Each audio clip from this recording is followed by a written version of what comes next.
I come from a relatively small high school. That is why entering the Ateneo de Manila University seems so daunting. The campus is a lot bigger than I'm used to, and there are more unfamiliar faces than usual. Some friendly, but some intimidating.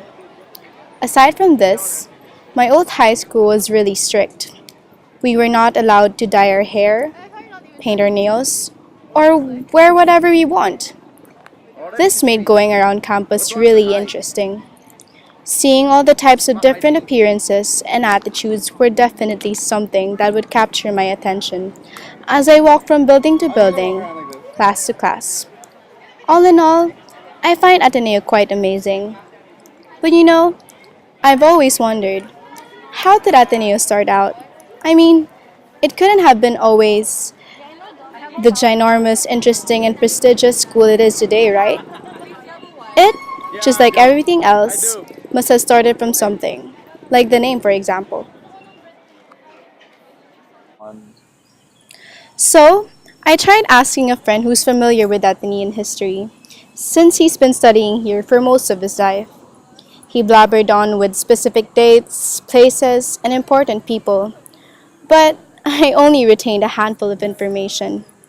According to him, it all started with the Jesuits in 1859.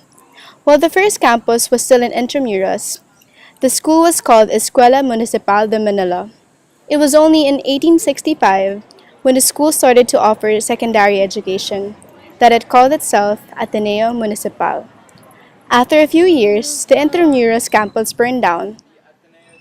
I spaced out as he listed important names and dates, and he only regained my attention when he said something about the school officially being known as a college. He said that shortly after, the Jesuits decided to just get rid of municipal in the name. Thus, it became known as the Ateneo de Manila. He wasn't done there, oh no. Apparently, there was one more evolution the Ateneo undertook before becoming the school everyone knows today. My overly Atenean friend continued on with the story. After another bout with all his technicalities, he finally arrived at Ateneo's 100th birthday in 1959. It was the same year that it achieved its university status. And so, because of all that history, I now had the words Ateneo de Manila University plastered across my shirt. As I walked around the campus, I was now aware of its remarkable history that is still evident today. While reflecting on all I've recently learned, I remembered a quote by Oscar de la Hoya.